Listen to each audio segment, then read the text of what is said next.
Que onda? Thanks for watching Doing Life with Jenny. If you're new here, I moved from the US to Mexico to the state of Hidalgo, June of 2023. We're standing here in front of my brand new orange door. Stay tuned for a house tour. Today I'm telling you all about why I'm a lot happier lately. And I apologize if I'm squinting, the sun is right behind the camera. I had mentioned a few videos ago that I found the extra microphone that came as a set. I opened up the case, the microphone is not in there, so it's packed away with my stuff somewhere, so I apologize for the audio still. So if you recall, I was working at an elementary school called Primaria here in Mexico. I wasn't officially hired by the school, like I wasn't on staff. I was hired by the parents kind of to come in as an elective. So when they initially contacted me, because I had been advertising to offer English lessons, everything sounded beautiful.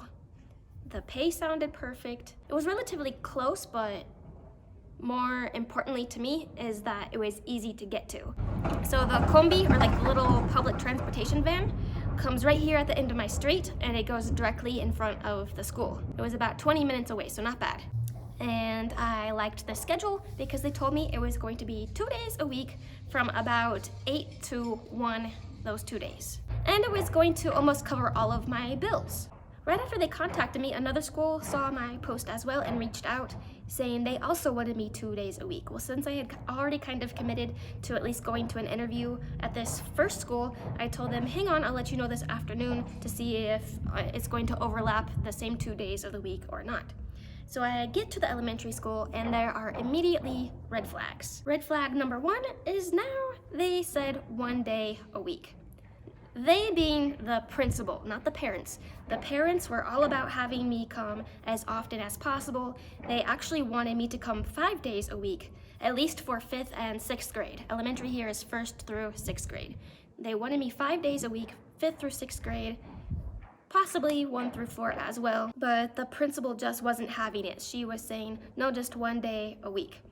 So the parents kind of counter-offered and said, what about 1 day a week, 1st through 6th grade, and then a 2nd day of the week, just 5th and 6th grade, so 1.5 days a week. And I was pretty straightforward because at my age, I just don't care. I have zero tolerance for unorganized people, zero tolerance for rude people, inconsiderate people, all of the above. And I said, well, I came here because you guys had told me 2 days a week. 1 day a week is not going to cover the bills. There's another school that wants me 2 days a week. But because of the other reasons I stated, that the pay was good and I liked that the commute was easy, I decided to accept the 1.5 days a week. And then came red flag number 2, that they wanted to give me a contract for 3 months and then we would renew it every 3 months. Now, if you recall, this is right after I got let go for 2 jobs for being in Mexico, even though they knew I was in Mexico and they said it wasn't a problem. If you missed those videos, go back so you'll understand my kind of desperation. Desperate, but I wasn't going to let anybody just walk all over me either. I had been to like 2 other interviews, I think. One wasn't even going to cover the gas to get there. It was like 50 minutes away. And the other, the hours were horrible. The pay was going to cover the bills, but just the hours were horrible. They told me there was no kind of lunch break or anything. Or if there was one, they did not communicate that to me, but I wasn't going to work. But I wasn't going to work all day without having a lunch break. Anyway, the parent committee was super nice at this elementary school. So I accepted and I was going to start the following Monday. I think I went on like a Wednesday. By the way, we're going to get to the point of why I'm a lot happier now. It's just going to take us a long time to get there. So that Friday, I went back to the school for a couple of reasons. One, on my interview, I drove there just to make sure I could get there on time. On that Friday, I wanted to do a test run on how to find the combi, make sure I knew exactly what I was looking for. And secondly, I wanted to take my computer in, connect it to the Wi-Fi, make sure I didn't have any problems there. We also made a little schedule so we knew like what time 1st grade was going versus 6th grade. We just went in order, 1st through 6th grade, everybody went in order. But the times were very uneven and they also didn't allow time for me to move from classroom to classroom because I wasn't going to have my own classroom. I was going to pack up my computer, the projector, my posters, everything between each class and go classroom to classroom.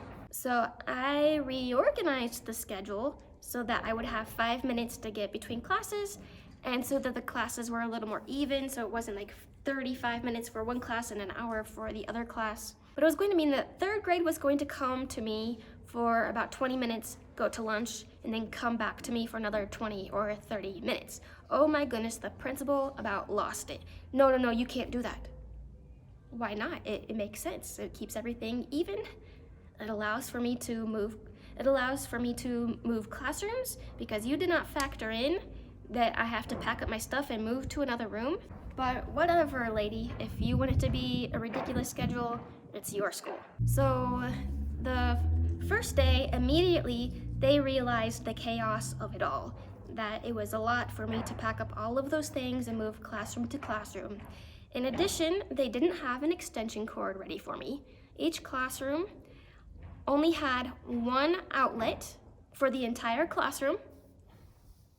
Not that it was placed in the ideal spot to like point the projector. In some cases, there wasn't like an obvious wall to point the projector towards, or the seats were facing the wrong way. I wasn't even able to use my projector for the first class, and it was just a hot mess. So they did tell me at the end of day 1 that they were going to have me use the library as in my classroom. What library? Because there was not a single book in that entire room, like the first 3 months of school. Sorry, I had to move. The sun was just beating down on me and it was getting hot. So basically after day 1, like moving classrooms aside, I was all ready to pull my hair out. I'm like, how am I going to get through this semester? 1, because it was obvious that this school had 0 resources, okay? This is just this school. I'm not speaking for all schools in Mexico. This only applies to this school. 1, every classroom had a tiny whiteboard. Not even like a whole wall of whiteboards like your typical classroom, just like a small one. Like think of if you were working from home and you just buy a little whiteboard for your office, like that size. No computer, no any kind of other resources. Barely even any decorations in most cases, okay? Mind you, I substitute taught in 2006 or 2007 in a different city in my state, and back then, that classroom had a computer. And this was 2003, this school didn't have any computers for students or teachers. I'm talking about teachers too. Secondly, since there were no resources in the classroom, it was just a big echo. You know, like when you first move into your house before you put the furniture in, there's just an echo. Well, you try having that with 20 plus kids in a classroom.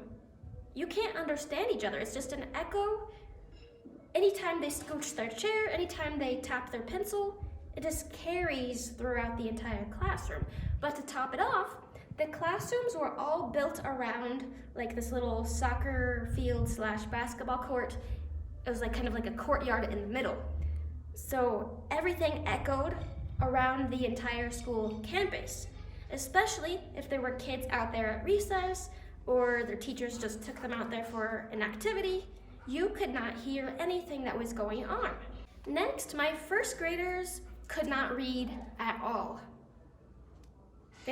I have little experience with elementary school to begin with, but I wasn't about to know how to start teaching them a foreign language when they can't read anything in their native language. They did okay when we sang a song, but you cannot sing a song all class, every class. My second grade class was actually the best out of all of them.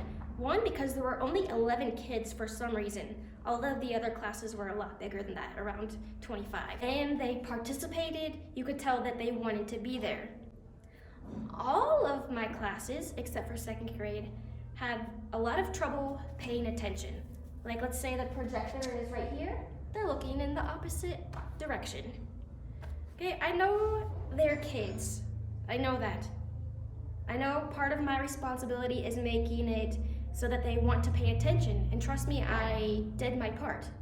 However, when your parents are paying extra for me to come in and specifically teach you English, that's a lot different than me being a permanent teacher on staff. Because usually as a normal teacher, you spend like the first week of school getting to know their names, building relationships, all of that stuff.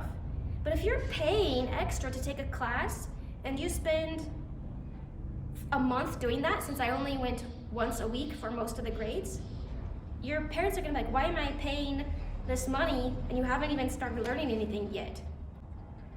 Also, since I only went once a week for most classes, and most of them were wearing masks, it was very difficult to learn their names. Like by December, I still didn't know a lot of their names. Whereas with 5th and 6th grade, I did learn most of theirs since I went twice a week. So since I couldn't learn their names, and since I couldn't take the time to properly do relationship building type of activities, classroom management was very difficult. It's very difficult to quickly get someone's attention if you don't know their name, and you have to stop and ask what their name is, or stop what you're doing and walk around to the other side of the room. It also didn't help matters that in the library, it was like a huge conference table, so everyone was sitting right next to each other and looking at each other instead of all facing the same direction. That way there would have been less distractions. Also, the room was long and narrow. So the blank wall where I could project to was on one end, so the people down here really couldn't see very clearly. Also, there was a window coming right in front of it with a glare, so it was very difficult to make out some of the images, especially when we needed to tell the color. When my 1st and 2nd graders were learning the colors, on the screen you couldn't distinguish between blue and purple or purple and brown. They looked identical. But whatever, I was trying to make it work, and I was trying to figure out best practices for elementary school students as well.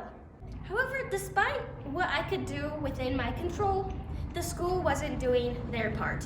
One, they didn't allow me to make photocopies. They originally said that the kids would have to print them off themselves. Sometimes that's a thing in Mexico. You have to pay to go to the little print shop and print off your homework at times.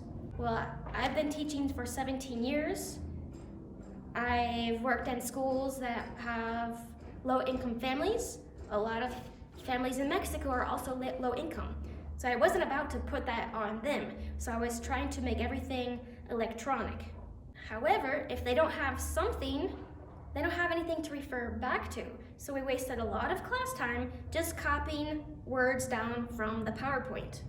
Even though I shared the PowerPoints or Google Slides on Google Classroom, I had maybe 40 parents out of 150 students or so actually join the Google Classroom to have access to it. And then they told me, okay, just send the documents you need copies of to the president of the parent committee and she'll make the copies for you.